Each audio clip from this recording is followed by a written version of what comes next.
Alright, this is the first bit about the 1950s. This is now urban renewal, gentrification, and also generation gap. So here we go. Hang on for this one, alright?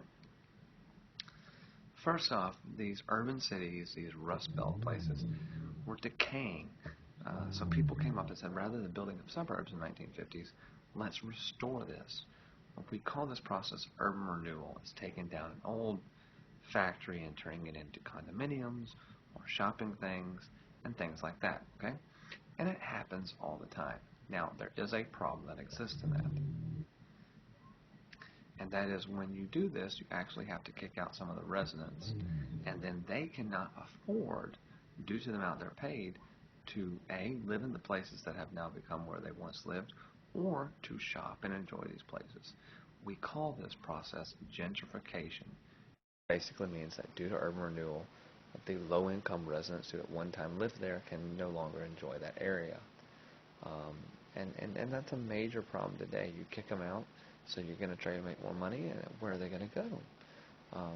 So as we try to do that, there's got to be a healthy balance of rebuilding things, but also making it cost affordable for these people to enjoy and live in. So cities get your act together and learn about that. Now, the first thing we need to talk about in the 1950s people is the termination policy. If you remember, FDR and the Indian New Deal actually gave back some rights. However, in the 1950s, Eisenhower and people like that, they took some of these rights back, and they terminated, not terminate, I'll be back, not that, okay? They're not going to kill them. Mellow out. But they basically took back some of the stuff that they had through the Indian New Deal and things like that. What results from this is we have Indian rights groups begin popping up. One of the biggest one was called the American Indian Movement, but I'm going to save that for the 1960s. Good stuff coming there. Now, as you see in the picture here, this woman and this child are not going to see eye to eye on a few things, right? We call this a generation gap. My mother was a hippie, and she said, I'm never going to criticize my children's music. In the 80s and 90s, grunge was the thing that I grew up with, and she criticized the grunge. And I said, I'm never going to criticize my children's music. Yet, the first time my child came home and played Justin Bieber, I said, oh, holy crap, what are we listening to? And I fell into the same mode. The generation gap, as Will Smith eloquently put it, is that parents just don't understand music or style or anything like that. And you've probably had this conversation with your parent of, when I was your age, that's usually how it starts, they didn't dress like that, they didn't talk like that, they didn't whatever. So there's a generation gap, okay? The big generation gaps, well, one of the one we already talked about was 1920s, and that was the flappers. We have another one in the 1950s, massive one in the 1960s, and then the last real one is kind of coming up in the 1980s. But to an extent, it does somewhat exist today, just not as big as these other ones, okay? The teenagers in the 1950s are going to be called the beat generation, or the beatnik generation. If you've ever seen a cartoon where they're in a coffee shop and they're wearing all black and like, yeah, man, mellow, and they're snapping, beatniks, that's what they are. Now we have 6 new aspects that made the beatniks unique. Number 1, their fashion was different. That's the top left, okay? A lot of black, a lot of things like that. Maybe a little bit more risque, showing a little more skin. Number 2, there seemed to be a more insistence on loitering, not necessarily in too much of a rush to go or be anywhere, just kind of enjoying the moment, marching to the beat of their own drum, hence beat, okay? The top one you cannot see right there going on is actually smoking. So promiscuity, smoking, drinking kind of became a big thing. And we'll move into that when we talk about the culturalistic icons. Bottom left there, their literature is vastly different. I'm going to focus on 2 writers here in a minute. The next one, they took on a new mode of transportation. That was the motorcycle. Motorcycle black leather jackets in the 1950s was a big thing. And lastly, their music was different. They gave us a new brand of music in the 1950s, much like the 1920s had jazz and the 1960s had the protest. The 1950s had rock and roll. So rock and roll was the music of the beatniks. Rock and roll was created in Cleveland, Ohio by a Cleveland, Ohio disc jockey, DJ, named Alan Freed. These people played records on the radio, and so you want to play what people are listening to. So he went to a record store, thing of the past, I know, not iTunes, okay? And he watched what the people were buying, and he's going to buy that to play on a show.